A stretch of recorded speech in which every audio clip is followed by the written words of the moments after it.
compañeras y compañeros, militantes, simpatizantes también de nuestro partido, que se han llegado porque en breve vamos a comenzar el acto de conmemoración por los 100 años de la Revolución Rusa, un hito en la historia mundial que no solamente marcó un antes y un después para la clase trabajadora rusa, sino para todo el movimiento obrero del mundo. Estamos muy contentos porque vemos que el local está lleno también de compañeros de casi toda la regional de la provincia de Córdoba, a cual también le pedimos un gran aplauso porque se han hecho un esfuerzo bárbaro para quedarse hasta aquí.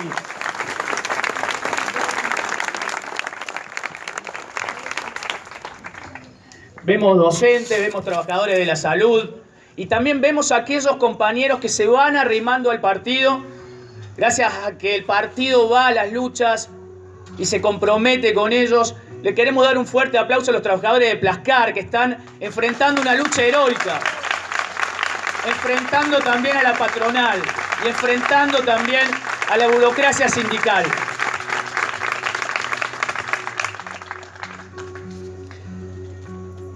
Para comenzar este acto por los 100 años de la Revolución Rusa, vamos a hacer una pequeña cronología, un pequeño contexto histórico. Y nos vamos a basar en la historia de la Revolución Rusa de Trotsky. Utilizamos el viejo calendario bizantino, 13 días atrasado en relación al calendario gregoriano. Porque según la revolución que tiró al zar se produjo en realidad en marzo, no en febrero. Y la toma del poder por los soviets se producía el 7 de noviembre, no el 25 de octubre. 1916. En octubre, la participación del zarismo en la Primera Guerra Mundial interimperialismo era casi insostenible. En 2 años de guerra, el zarismo había enviado al frente a más de 10 millones de campesinos y confiscado 2 millones de caballos. La burguesía hacía enormes ganancias y la indignación de las masas crecía. En el campo nadie creía en la guerra. En el frente de batalla, ante las deserciones y la desmoralización, los oficiales respondían con malos tratos y castigos corporales a los soldados. Inglaterra y Francia presionaban al zar para que acrecentaran el esfuerzo bélico. Las huelgas obreras en 1916 superaban los 300.000 huelguistas, una proporción única en el mundo. Enero-febrero de 1917.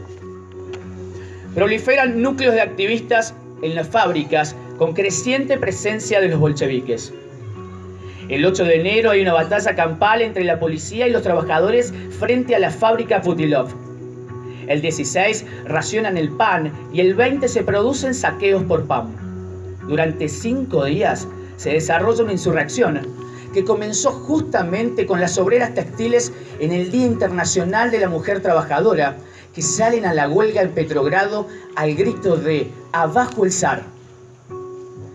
Crecen los enfrentamientos, pero los regimientos y la flota se suman a los huelguistas hasta que la ciudad queda en sus manos. En marzo, el zar II renuncia y se forma el primer gobierno provisional encabezado por el príncipe Lev y dirigentes del partido burgués cadete. Lo apoyan los partidos conciliadores, los mencheviques y social revolucionarios. En el Ministerio de Justicia asume el abogado Kerensky. También se empiezan a formar los soviets, consejos de obreros, campesinos y soldados, retomando la experiencia de la revolución de 1905. Son un poder paralelo al del gobierno. En ellos los bolcheviques son una ínfima minoría. Se imponen amplias libertades y una amnistía general. Van regresando desde Siberia y el extranjero los numerosos deportados y exiliados. La noche del 3 de abril llegan Lenin, Krukhovsky y Zinoviev. En la madrugada del 4, Lenin expone su tesis de abril. Allí sostiene que el gobierno provisional es burgués, que no hay que depositar ninguna confianza en él y que el proletariado debe prepararse para la toma del poder desarrollando los soviets. 24 al 29 de abril. Se realiza una conferencia del bolchevismo en Petrogrado. Es la primera actividad legal del partido. la tesis de Lenin gana en la mayoría de los delegados. Mayo. El 1 de mayo, cada vez más las masas responden a los soviets e ignoran al gobierno de coalición. El día 5, Trotsky y Natalia Sedova llegan a Petrogrado. Trotsky coincide totalmente con las tesis de Lenin y se unen al bolchevismo. Junio de 1917. Hay cada vez más desabastecimiento y cierre de fábricas por los patrones. El 4 de junio, por primera vez, ganan los bolcheviques la mayoría en una asamblea de comité de fábricas en Petrogrado. Allí se aprueba una resolución que dice que solo el poder de los soviets podrá salvar al país. Sin el apoyo de los conciliadores, los bolcheviques, los comités de fábrica y los soviets barriales convocan a una movilización el 18 de junio. Es multitudinaria y las consignas en miles y miles de banderas bolcheviques son: fuera los ministros capitalistas, abajo la ofensiva de guerra y todo el poder a los soviets. Llega julio. Durante las jornadas de julio, manifestaciones espontáneas exigen la renuncia de los ministros burgueses y el poder para los soviets. Los bolcheviques se ponen a la cabeza. El príncipe Lyov renuncia y es reemplazado por Kerensky. El partido bolchevique es reprimido y Trotsky va preso y Lenin se refugia en casas de obrero. El 26 de julio, en el 6º Congreso de los bolcheviques, Trotsky, que estaba preso, es uno de los 4 más votados del Comité Central. Ante la debilidad de Kerensky y su incapacidad para contener la movilización, la burguesía y las cúpulas militares preparan un golpe de Estado. Lo encabeza el jefe del ejército, Kornilov, pero es derrotado por la movilización de obreros y soldados, dirigido por los bolcheviques. En el mes de septiembre, los bolcheviques ya dominan los soviets de Petrogrado y Moscú y tienen una creciente influencia en el ejército. Comienza octubre. El 10, la fracción bolchevique se retira del Parlamento y ese mismo día la dirección aprueba por mayoría encabezar la insurrección armada para entregar el poder al segundo Congreso de los Soviets. El 16, el Soviet crea el Comité Militar Revolucionario, que será la conducción efectiva de la toma del poder bajo la dirección de Trotsky.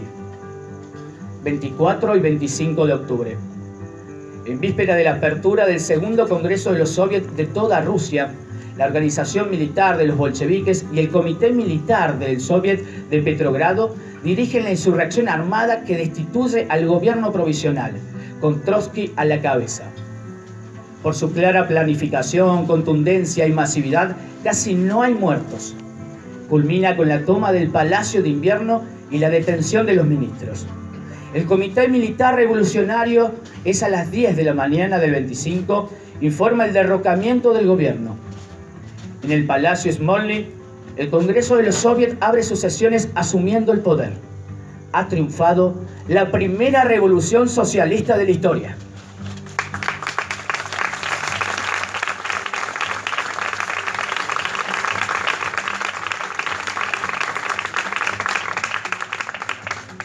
Para proseguir con este acto de conmemoración por los 100 años de la Revolución Rusa, vamos a escuchar a los dirigentes de izquierda socialista dentro del Frente de Izquierda y vamos a comenzar por un joven dirigente de nuestro partido, es representante también de la juventud a nivel nacional, es obrero docente, trabajador docente y actualmente es nuestro legislador en la legislatura de Córdoba. Está brillando y le dice en la cara a los partidos patronales lo que muchos sostenemos en las calles. Habla para todos ustedes el legislador del Frente de Izquierda, Ezequiel Peresini.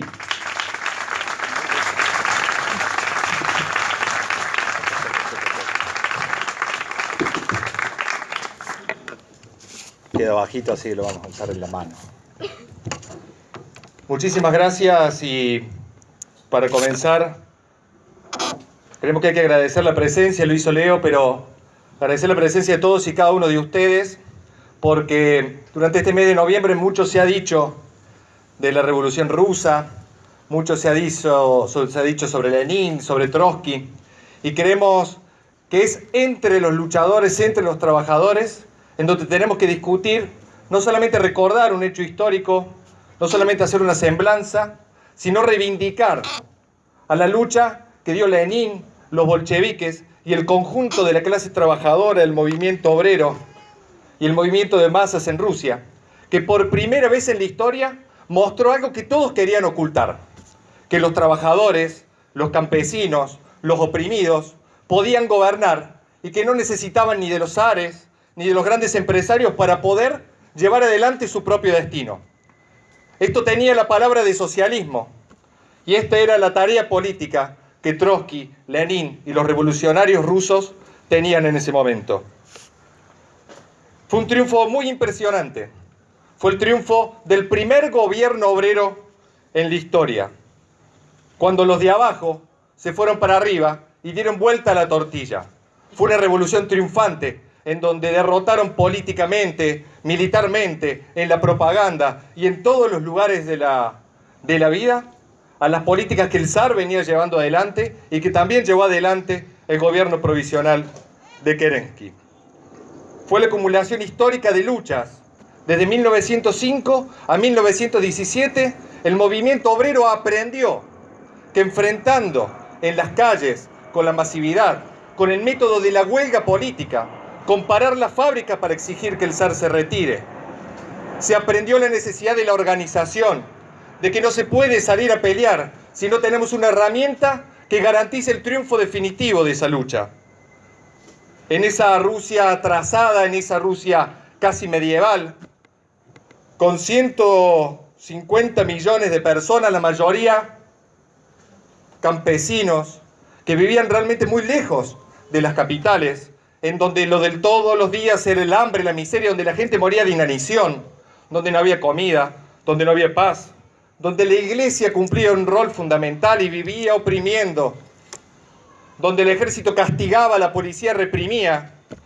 En esa Rusia también, en Moscú, en Petrogrado, en las ciudades, empezó a larvarse el germen que luego garantizó el triunfo de la Revolución Rusa. Era esa joven clase obrera que está muy ligada a las nuevas fábricas que banqueros, empresarios ingleses y franceses instalaban en las ciudades. Fue allí donde la discusión del poder empezó a tornarse la primera, porque no alcanzaba con la pelea sindical, porque no alcanzaba efectivamente con luchar y hacer huelga para conseguir las 8 horas, porque se encontraban con que el primero que negaba estos derechos era el zar y el gobierno. En 1905 grandes luchas recorrieron a estas ciudades, y en donde se probó que el movimiento obrero tenía intereses totalmente distintos e irreconciliables, tanto con la dinastía de Romanov, con los zares, como también con los empresarios y los gobiernos. La represión fue escandalosa. El Domingo Sangriento también fue un hecho. Fue cuando el zar manda reprimir y asesina a más de 500 personas. Había algunas de esas fotos directamente en el sitio de una gran movilización que recorría las ciudades de Rusia. En 1914 las penurias del pueblo ruso siguieron creciendo porque el zar, por encargo de los grandes empresarios imperialistas ingleses y franceses, mandó a los trabajadores, a los campesinos, a pelear una guerra interimperialista que no era de los trabajadores. Una guerra donde eran masacrados sistemáticamente. Una guerra que mató a millones de rusos en una pelea que no era de ellos. La claridad de Lenin fue diametral, porque no era una pelea para ganar. Era una guerra de la que había que salir. Era una guerra en donde el triunfo de Rusia no significaría ninguna mejora para los trabajadores y para el pueblo. Fue entonces en donde comenzó una gran pelea por salir de esa guerra y para conquistar la consigna que los soldados desarrollaban todos los días, que era paz, la necesidad de la paz y de terminar con la matanza en donde se perdía la sangre del pueblo trabajador ruso. En febrero de 1917, las grandes huelgas, las movilizaciones, se transformaron en insurrección, porque efectivamente el zar no garantizaba los reclamos democráticos que el movimiento de masa, los trabajadores y el de la clase obrera le exigía de manera sistemática. Una insurrección de 5 días, una pelea en la calle, con algunas rudimentarias armas que los bolcheviques y los revolucionarios habían conseguido quitar, robarles al ejército oficial. Se desarrolló una gran insurrección que terminó con la caída del zar. Este fue un triunfo muy importante que garantizó que libertades democráticas pueden ser utilizadas por los revolucionarios para organizar el triunfo final, el triunfo definitivo de octubre. En 1917, la humanidad conoció algo que no se había conocido en ningún momento, que fueron los soviets. Estos consejos o asambleas en donde iban obreros, mujeres, soldados, campesinos, a deliberar democráticamente, donde se elegían en los lugares de trabajo y en los barrios, donde con revocabilidad de mandato se echaba a lo que no cumplía con lo que se había resuelto. Ese organismo fue el organismo de doble poder que le disputó el poder político al gobierno de Kerensky, que había puesto el zar para mantener sus privilegios. Este nuevo gobierno era un gobierno sumamente débil, un gobierno que no lograba tener las expectativas mayoritarias de los trabajadores y del movimiento obrero, pero contaba con el apoyo de los traidores, con los socialrevolucionarios, con los mencheviques, que siempre buscan y aún lo siguen haciendo en distintas formas políticas, que los trabajadores confiemos en que los patrones nos van a garantizar una mejor vida. Kerensky no resolvió ninguno de los problemas. La situación se agravaba día a día, porque mientras los soldados pedían paz, el gobierno y los zares los mandaban a la guerra. Mientras los campesinos pedían tierra y que se vayan los terratenientes, la iglesia y el gobierno seguían garantizando la propiedad de los grandes empresarios, de los grandes dueños, siempre ligados al zarismo y a la iglesia.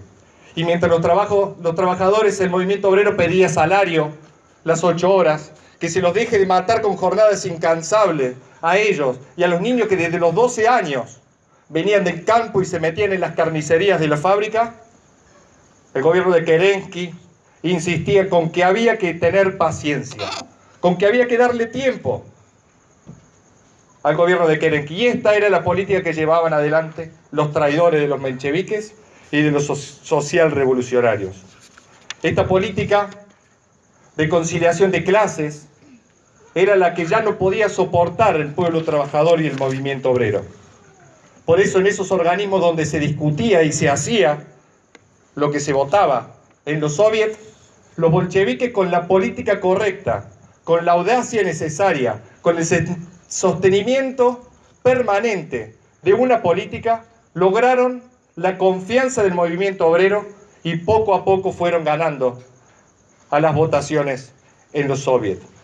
Eran minoritarios. Los traidores eran mayorías en los soviets. La política de rechazo permanente de la conciliación que impulsaban los mencheviques y los socialrevolucionarios de apoyar el gobierno empezó a que la figura de Lenin y de los bolcheviques empiece a ser reconocida. Pero ellos estaban exiliados. Lenin estaba en Suiza porque fue un revolucionario perseguido durante toda su vida. Vivió escondido, escribiendo escondido.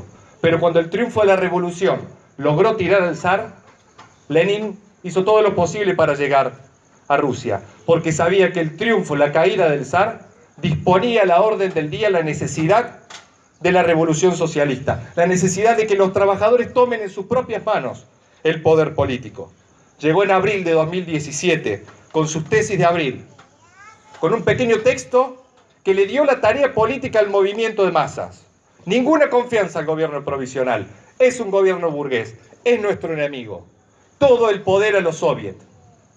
Esto que dijo Lenin cuando llegó en abril a Rusia, en un pequeño discurso al momento de llegar, luego se transformó en un discurso en el Congreso del Partido Bolchevique, donde tampoco esta política se desarrollaba con claridad, porque ya Stalin y Kamenev venían impulsando la conciliación y buscaban una unidad con los traidores mencheviques.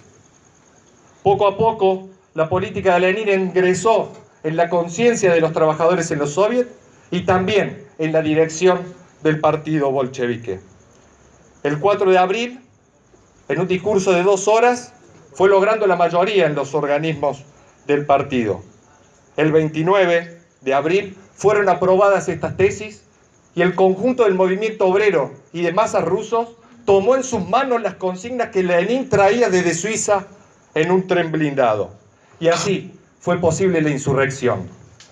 La insurrección fue el triunfo definitivo de los revolucionarios para echar al gobierno provisional. Fue un triunfo definitivo que nadie quería hacer, porque cuando Lenin decía todo el poder a los soviets, todos se escondían. Nadie quería dirigir consecuentemente esa revolución. Esa revolución era la necesidad del pueblo trabajador de Rusia. Se instaló todo el poder a los soviets y a partir del 25 de octubre, en el segundo congreso de los soviets ya legal, se aprobó el socialismo en toda Rusia. Se declaró que Rusia era socialista y se tomaron las medidas para poder lograrlo, porque el socialismo no es un discurso o una consigna, sino que desde el gobierno y desde los soviets se tomaron las medidas necesarias para comenzar a transitar un Estado obrero, el socialismo. Se decretó la paz inmediata y la salida de la guerra como exigían los soldados. Se abolió la propiedad terrateniente como exigían los campesinos. Hubo una moratoria para todos los alquileres. Hubo garantía de comida y un plan sistemático para garantizar la comida en cada una de las casas de los trabajadores. Se impulsó el control obrero en las empresas. Se tomaron las imprentas para garantizar que las resoluciones y las discusiones de los soviets pudieran llegar a la extendida Rusia, para comunicar las resoluciones a los campesinos que en el campo eran parte activa de la revolución. Se organizaron las milicias obreras. Se dejó de pagar la deuda externa que había contraído el zarismo. Se confiscaron las empresas fundamentales del petróleo, la energía, el transporte. La educación se le quitó a la iglesia y por primera vez en Rusia hubo educación pública. Se formó la Tercera Internacional, porque fue esta internacional la que luego de la toma del poder y la insurrección buscó de manera permanente y sistemática lograr la misma revolución y el mismo triunfo en todo el continente europeo. Comenzó la tarea entonces de la construcción del socialismo, pero los empresarios, los zaristas, no se quedaron tranquilos y rápidamente en 1918 organizaron la contrarrevolución. Comenzó la guerra civil, una nueva carnicería para el pueblo trabajador de Rusia, impulsada por el imperialismo, por estos grandes empresarios que bancaban al zarismo de las empresas inglesas, francesas. Buscaron aplastar al movimiento obrero, liquidarlo físicamente. Buscaron asesinar a Lenin y a sus dirigentes para recuperar el poder. Pero la conciencia, el accionar, lograron derrotar en la guerra civil al imperialismo y al zarismo. Una guerra civil que duró 3 años, en donde los revolucionarios dejaron todo y perdieron 10 millones de compañeros en el combate. Una guerra civil que destruyó Rusia, que redujo la productividad a solo un 20%. Y en Petrogrado, en donde se acumulaba esta heroica clase obrera, fue reducida a la mitad de su población. Allí, de 3 millones, solo quedó 1,5 millones de obreros que dejaron la vida por la revolución y por la defensa de las conquistas que se habían votado en el segundo Congreso de los Soviets.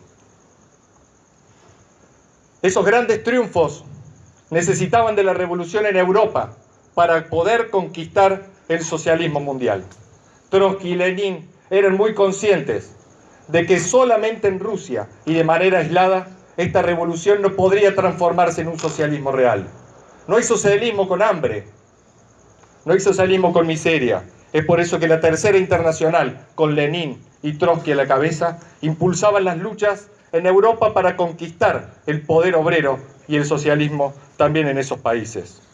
Lamentablemente, eso no pudo lograrse y las revoluciones fueron derrotadas en Europa, por lo que el aislamiento cada vez mayor de nuestra Rusia revolucionaria la debilitó de manera sistemática. En 1924 muere el gran dirigente, muere Lenin. Muere Lenin y esa fue una pérdida del movimiento obrero, de los trabajadores. Fue una pérdida de la cual todavía no podemos recomponernos. Apareció la figura de Stalin y sobre el cansancio de las masas, la pérdida de los dirigentes, los 10 millones de revolucionarios asesinados, logró imponer una burocratización en el aparato estatal y dentro del partido.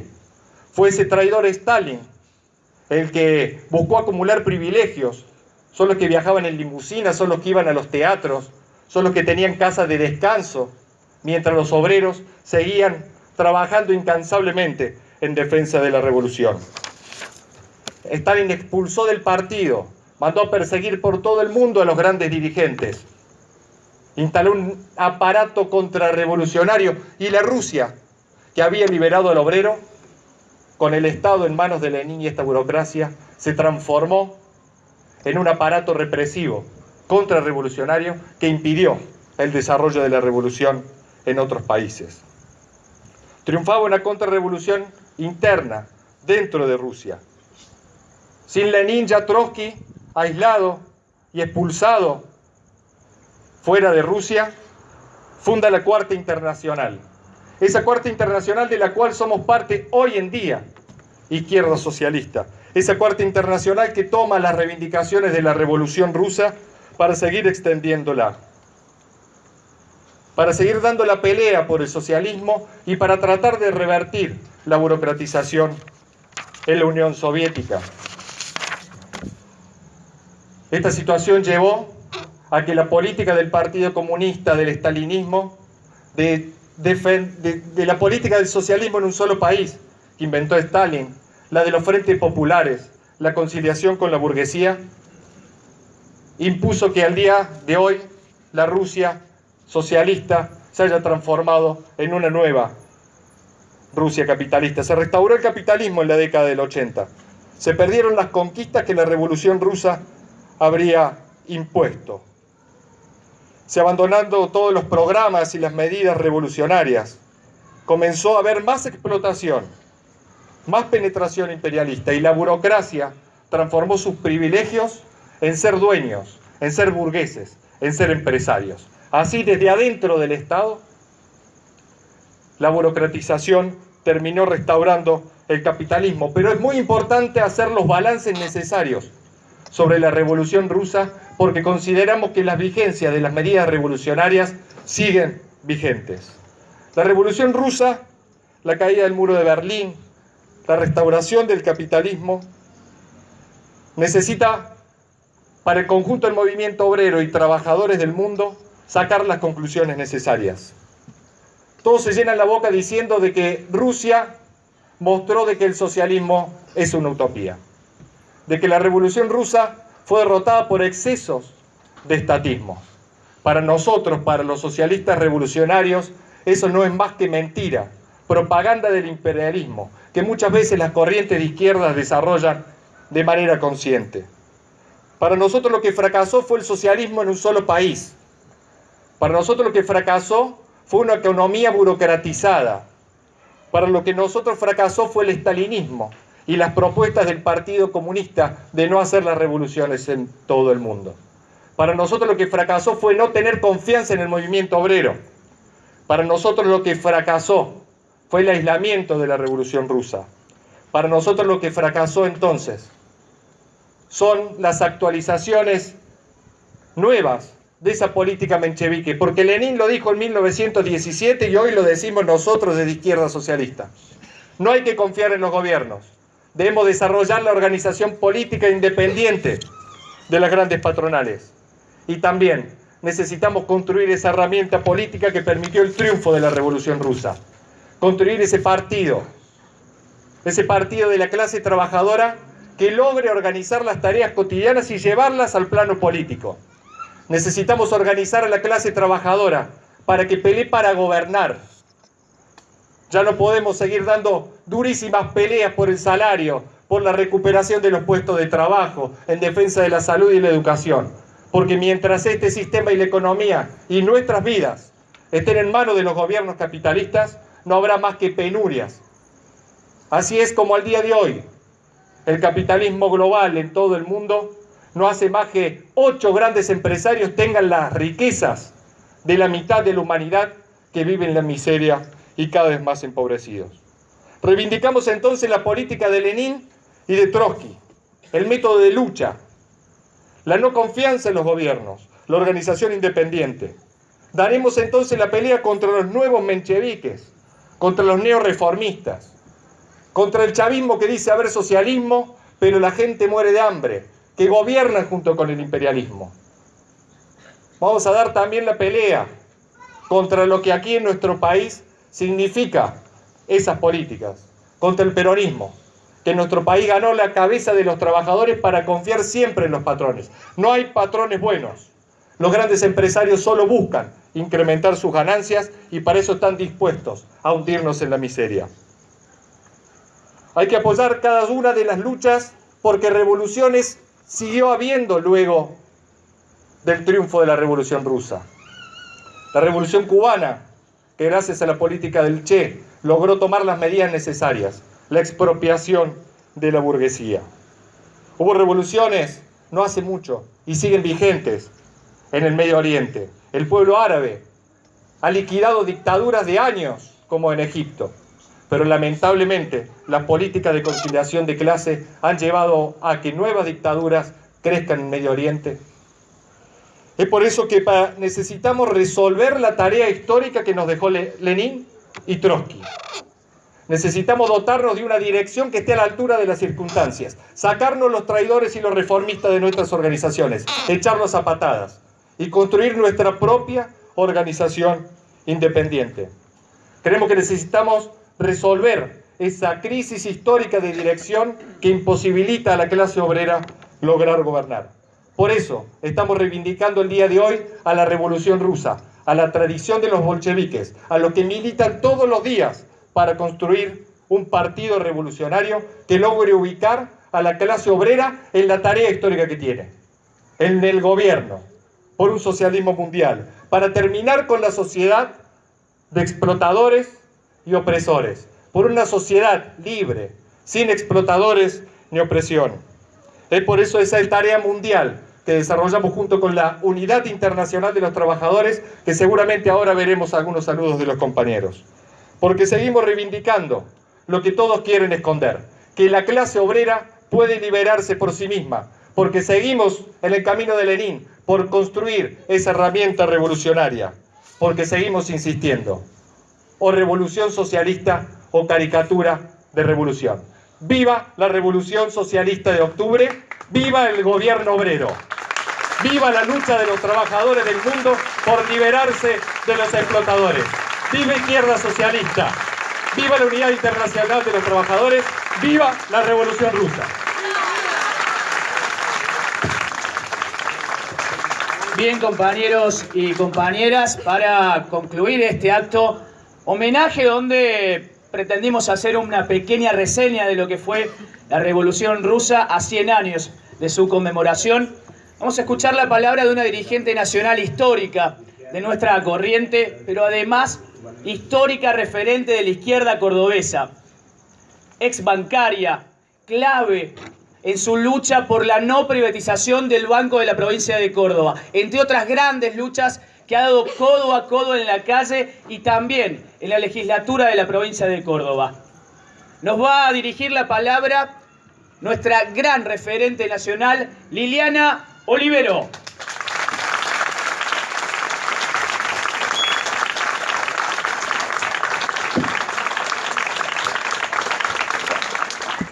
Vamos a acomodarnos. Buenas noches compañeras, compañeros. La verdad que siento una responsabilidad y una emoción enorme. Una emoción enorme de compartir con todos ustedes semejante conmemoración a 100 años de esta tremenda revolución de la cual hoy estamos homenajeando no solamente en Córdoba, sino también en todo el país. este enorme hecho histórico, político, económico, social, monumental, que conmovió al mundo. Y que conmovió al mundo porque se produjo un hecho inédito, que no estaba pensado, que como Ezequiel decía, lo boicoteaban cuando aparecía por ahí alguna idea de que podía darse lo que terminó dándose en octubre del 17. ¿Y cuál era ese hecho histórico? Que por primera vez y única vez se producía el triunfo de una revolución socialista y obrera conducida por el partido bolchevique, por el partido de Lenin, por el partido de Trotsky. ¿Y cuál era ese hecho histórico? Que los trabajadores, que los obreros, que los campesinos, que los sectores oprimidos podían gobernar su país. Eso, compañeras y compañeros, estamos conmemorando a 100 años de esa gloriosa revolución. Y también quiero recordar que este año 2017 no solo nos lleva a conmemorar la Revolución Rusa, nos lleva también a recordar el asesinato a 50 años del Che Guevara, que también en este año se cumplieron 30 años de la muerte inesperada de nuestro maestro, de nuestro constructor, Nahuel Moreno.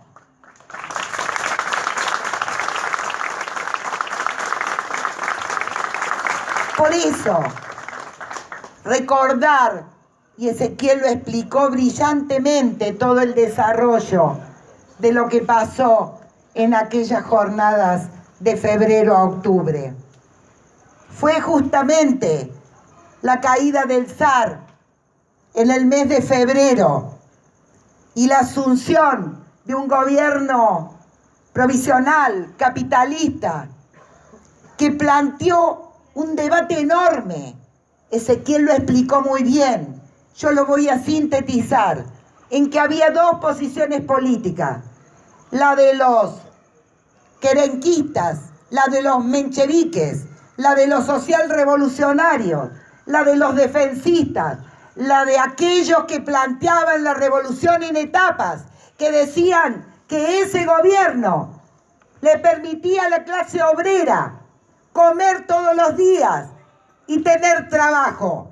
Pero estaba la otra posición, que era la posición de Lenin, de Trotsky y el partido bolchevique, que le dijo a los trabajadores, a los soviets: tomad el poder, todo el poder a los soviets, con las consignas de paz contra la guerra, de pan por la hambruna, pero también para conquistar la tierra para aquellos que eran la mayoría de ese enorme y poderoso pero hambriento país. Por eso creemos que es importante buscar estos sucesos históricos, pero que tenemos que buscar el concepto fundamental. Porque la pregunta es: ¿y qué pasó? ¿Cuál fue el hecho que se dio a partir de octubre de 1917? Que se consagró la democracia obrera, se consagró esa democracia que obreros, campesinos y también los soldados podían gobernar su país bajo la democracia directa. Y ustedes me preguntan: ¿y qué es la democracia directa? Y era ¿cómo funcionaba? Y funcionaba en los congresos, con estos soviets, que eran las asambleas, estos soviets de obreros, de obreras, de soldados, que representaban a los sectores de la ciudad, pero que junto con las campesinas y los campesinos que representaban al sector rural, al sector del campo, se juntaban a discutir, se juntaban a decidir cuáles eran las bases que iban a llevar adelante a partir de esta revolución, esas bases sociales, económicas y políticas de este nuevo Estado. Compañeras, compañeros, todo lo contrario a lo que vivimos hoy, todo lo contrario a lo que vivimos en esta democracia de los ricos, a esta democracia donde los gobiernos, a través de los diputados, a través de los senadores, nos meten leyes que nos ajustan todos los días, nos meten leyes que benefician a los sectores empresarios, a los grandes grupos multinacionales y también a los bancos. Y como si fuera poco, en cada campaña electoral nos prometen el oro y el moro y después terminan haciendo lo que se les antoja cuando están allá en el Congreso. Y como también si fuera poco, ganan 15 veces más que los trabajadores y los laburantes en nuestro país. Por eso fue espectacular la conformación de esta democracia directa a partir de la Revolución de Octubre. ¿Y cuáles fueron las medidas? Y nosotros queremos contarles que muchas de las medidas que tenía en aquel momento el partido bolchevique son las medidas que tenemos nosotros, que tiene Izquierda Socialista y el Frente de Izquierda. Y queremos solo resaltar algunas: el no pago de la deuda, la expropiación a los grandes empresarios, el control obrero de la producción, la nacionalización de la banca, la expulsión de los derechos y privilegios que tenía esa iglesia retrógrada, el planteo de planificar la economía en base a las necesidades del pueblo, permitir la igualdad a todos los pueblos oprimidos por el Imperio Ruso, todo lo contrario de lo que hoy hace Rajoy y el rey en España en contra de la independencia de Cataluña. Las medidas que se tomaron con respecto al arte, con respecto a la cultura, fueron excepcionales. No solamente fueron amplias libertades, no hubo una filosofía como después le metió Stalin de la cultura y del arte proletario. Había un arte y una cultura decidida a defender esa extraordinaria revolución socialista. Pero yo voy a tomar de esta enorme revolución un aspecto que me interesa mucho. ¿Qué pasó con las mujeres? ¿Qué pasó con las mujeres en la Revolución Rusa? ¿Qué lograron las mujeres? Las mujeres rusas fueron claves, cumplieron un rol fundamental en esa Revolución de Octubre. No solamente porque ganaron las calles aquel 23 de febrero, que es el 8 de marzo, el Día Internacional de las Mujeres Trabajadoras, que salieron a las calles a pedir comida para sus familias que estaban muertas de hambre, sino también que las mujeres trabajadoras y las revolucionarias bolcheviques fueron mucho más allá de ir a pedir pan para resolver el problema del hambre en sus familias. A través de un departamento de la mujer que se llamaba Cenotel, si no me equivoco, a partir de ese departamento de la mujer que había conformado y se había instalado dentro del partido bolchevique y dentro de los sindicatos, las mujeres revolucionarias iban a hacer la tarea a los barrios y a las fábricas para lograr atraer a más mujeres trabajadoras para la trinchera revolucionaria. Pero no terminó ahí la tarea de las mujeres revolucionarias.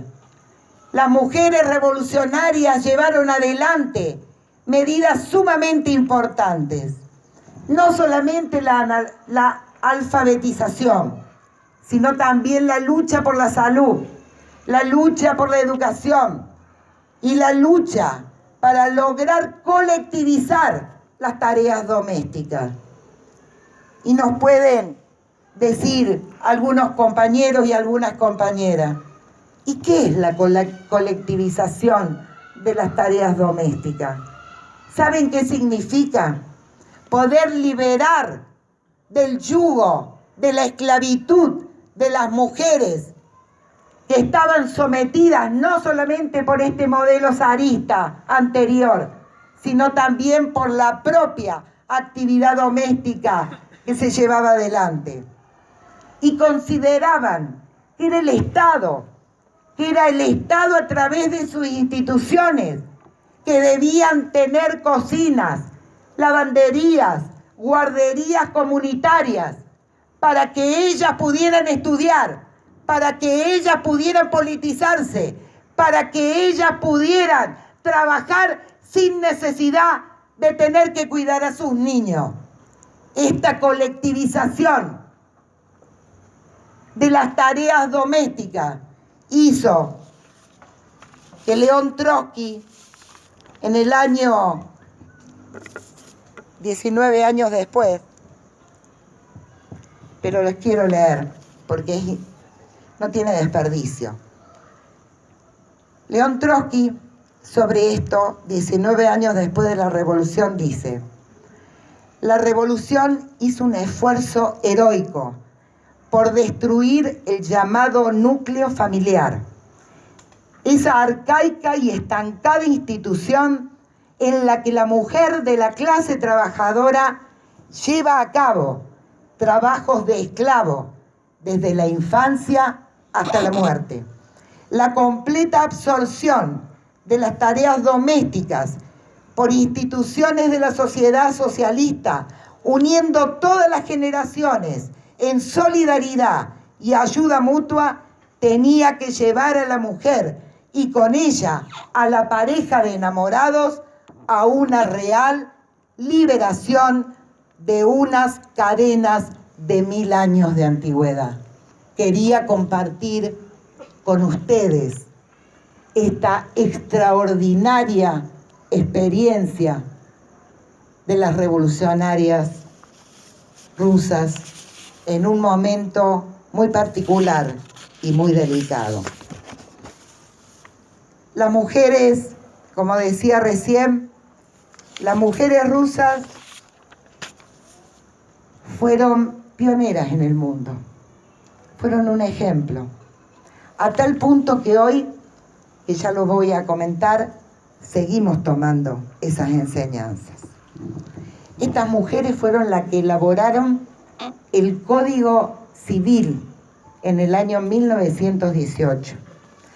Código Civil que contemplaba un montón de medidas, desde la legalización del aborto hasta la legalización del divorcio, la necesidad de la patria potestad compartida, el derecho al voto, que para algunos puede ser una cosa vieja. Las mujeres no tenían derecho al voto, tampoco tenían el derecho a ser electas. Por eso, este código de 1918 le permitió a las mujeres conquistar un montón de derechos.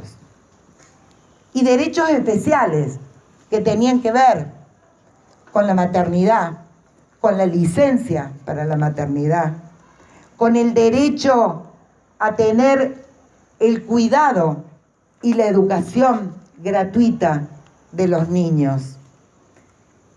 Pero lamentablemente,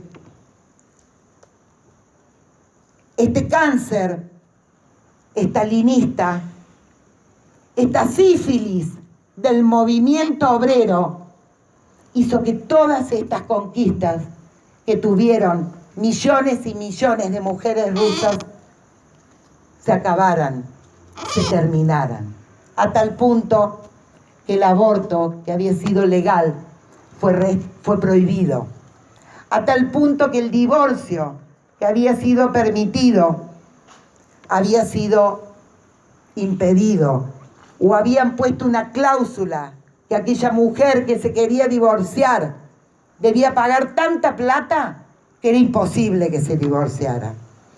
Volvió a reivindicar a la mujer como el núcleo central de la familia para volver a esclavizarla.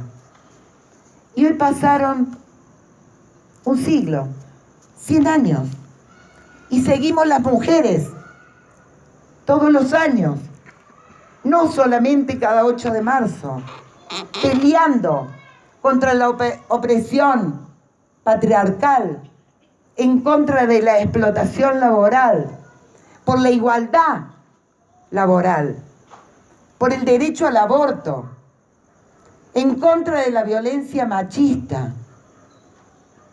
Y todavía seguimos peleando. Por eso tenemos en cada lucha que damos las mujeres el recuerdo y las enseñanzas de estas militantes bolcheviques y revolucionarias de aquella gesta histórica. Yo, la verdad que cuando veía todo lo que habían hecho muchas, pero muchas mujeres, y yo quería traerles el nombre de todas, y quería traerles qué había hecho cada una, pero es muy difícil, porque estaban las campesinas, estaban las obreras, estaban las que sabían leer, las que no sabían leer, las que tomaban el fusil, las que obedecían, las que mandaban. Entonces hice una selección y lo quiero compartir con ustedes.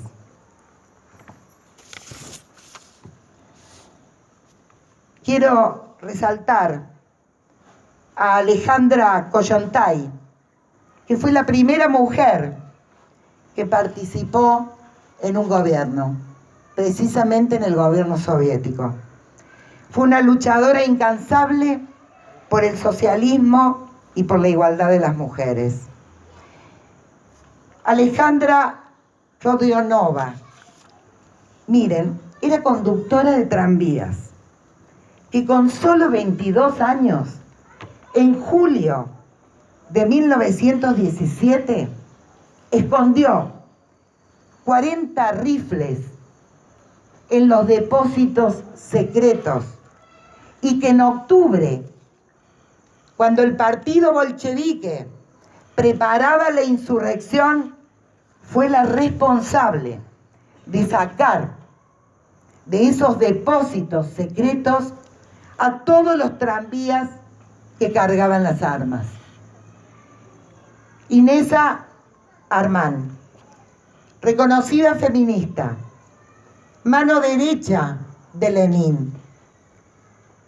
Además de ser directora del Departamento de la Mujer y responsable del periódico Iskra, también editaba una revista para plantearle a todas las mujeres, y en especial a las trabajadoras, cómo había que defenderse.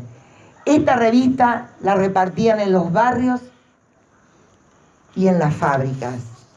Natalia Sedova era la compañera de León Trotsky. No puedo contarles todo lo que hacía Natalia, pero creo que lo puedo resumir en el trabajo espectacular que llevó adelante Natalia cuando trabajó en el Comisariado de Educación. Larisa Reisner, revolucionaria, militante bolchevique, política militar, estuvo en el comisariado del cuartel general de la Armada de Moscú.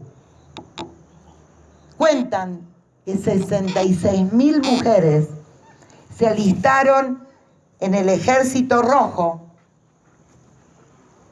para ir a combatir en la guerra civil.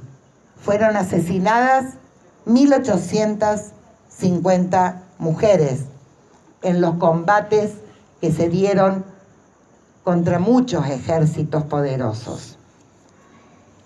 Por último, Nadiezhda Krúpskaya, que era la compañera de vida de Lenin, que acompañó también en innumerables actividades, fue presa en Siberia, lo acompañó a Lenin en todos los exilios donde estuvo Lenin. Pero también, para sintetizar, quiero contarles que fue vicepresidenta de Educación durante 10 años, de 1917 a 1927, y fue la responsable máxima, central, para combatir y luchar en contra del analfabetismo en los adultos. Vaya nuestro sincero homenaje para todas estas mujeres revolucionarias y bolcheviques.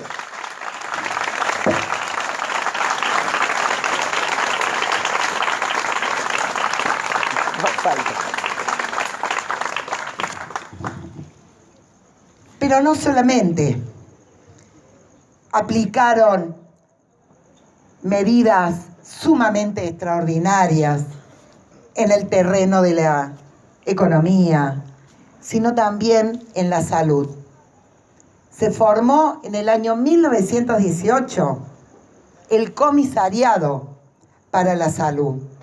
Este comisariado estaba encargado de llevar adelante políticas públicas sanitarias frente a un pueblo enfermo, enfermo de hambre, enfermo de un montón de cosas que tenían que ver con la mala alimentación, con la vida que llevaban adelante. Y me llamó la atención, porque en el año 1918 plantearon el saneamiento ambiental para el agua, para la tierra y para el aire. Llevaron adelante la salud pública y gratuita con la nacionalización de todas las industrias farmacéuticas, que eso lo hicieron en 1917. Plantearon campañas contra las enfermedades sociales, esas enfermedades sociales como la tuberculosis, el alcoholismo, la sífilis. Garantizaron los medicamentos absolutamente para todos los enfermos. Y también tenían un importante programa social. Yo lo voy a resumir en 3 o 4 cosas. Jornada laboral de 8 horas, 42 días de descanso para todos los trabajadores, guarderías infantiles, prohibición del trabajo infantil a partir de los 16 años, porque en Rusia los chicos de 10, 11 y 12 años trabajaban en las industrias, trabajaban en las mineras, trabajaban en las industrias del petróleo. Fueron estas medidas sociales las que llevaron adelante el partido bolchevique, los soviets y ese gobierno obrero, campesino y de soldados. Medidas que hoy seguimos peleando, que la clase obrera mundial, hagamos memoria, se sigue peleando en muchos países, no solamente para mantener algunas de estas conquistas, sino en algunos casos para poder lograrlas. Miren, sin ir más lejos, en nuestra lucha en Argentina contra Macri, contra la cobertura universal de salud, en Argentina, la lucha que llevamos adelante en contra de las empresas saqueadoras y contaminantes como Chevron, como Monsanto, Y ni que hablar de la lucha que tenemos que llevar adelante ahora en contra de la flexibilización laboral y la reforma laboral que nos quieren llevar a la esclavitud. Por eso es muy importante no solamente recorrer los hechos históricos, que hay ríos de tinta para poder conocer día por día lo que pasó en esos 8 meses de febrero a octubre en que se logró declarar a Rusia, a la Unión Soviética, como un Estado socialista. El triunfo de la Revolución de Octubre abre una nueva etapa en la revolución socialista mundial. A pesar de que no pudo ser extendida, que no pudo llevarse la revolución a Alemania u otros países, pero abre la posibilidad de que un nuevo mundo es posible para terminar de una vez por todas con las lacras del capitalismo. Hubo muchas revoluciones, lo contaba Ezequiel, revoluciones abortadas, algunas revoluciones frustradas, algunas revoluciones que triunfaron pero se detuvieron en el camino, producto de las direcciones traidoras que tuvieron esas revoluciones. Pero miren, en todos los casos de esas revoluciones, las masas siempre siguieron peleando en contra de los grandes males que tiene el capitalismo. Males como que 1/3 de la población mundial vive en la pobreza. Y como decía Ezequiel, 8 millonarios en el mundo tienen la riqueza de la mitad de la población mundial. En el año 2015 se murieran por tuberculosis más de 1,5 millones de personas. Que 700 millones de habitantes de este planeta no tengan acceso al agua. Esas son las lacras, esos son los males que nos tiene y nos da el capitalismo. Ahora, nosotros creemos que justamente para combatir estos males tenemos que conquistar el socialismo, con democracia obrera, con la construcción de un partido revolucionario, no porque es posible solamente, sino que es necesario para poder mantener la humanidad y el planeta. Hoy a 100 años decimos que a pesar de los avances, que a pesar de los retrocesos, es necesario construir esa herramienta política revolucionaria, porque podemos tener todas las otras condiciones, pero sin ese instrumento revolucionario no vamos a poder avanzar en la Revolución de Octubre. Por eso, esa es la enseñanza para nosotros, para Izquierda Socialista, la enseñanza fundamental de esta Revolución de Octubre. Por eso, desde Izquierda Socialista, desde la Unidad Internacional de los Trabajadores, construimos cotidianamente este instrumento. Apoyamos todas las luchas, a los trabajadores de Plascar, a los trabajadores de la salud, a los trabajadores de la educación, a las mujeres que peleamos por nuestros derechos, a la juventud que persiguen permanentemente porque no tienen laburo, porque no tienen estudio. Nosotros queremos seguir construyendo este instrumento político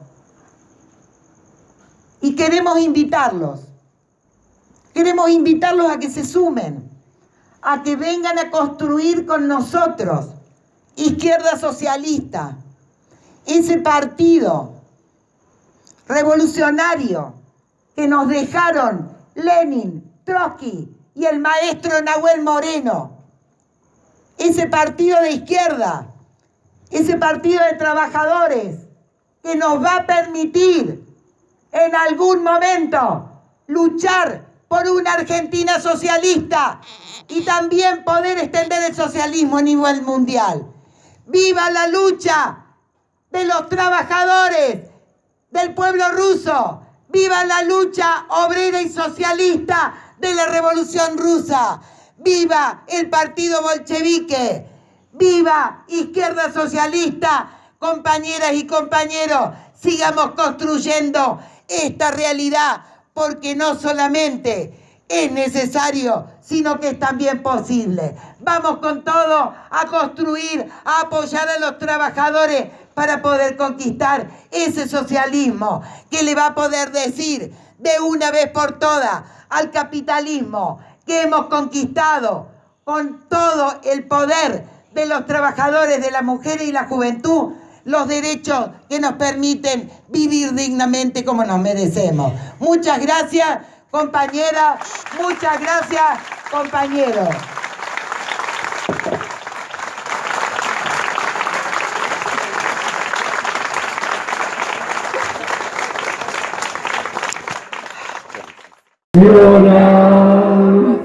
Renovamos todas las trabas, los primeros proletarios, cambiemos al mundo de base y el imperio burgués.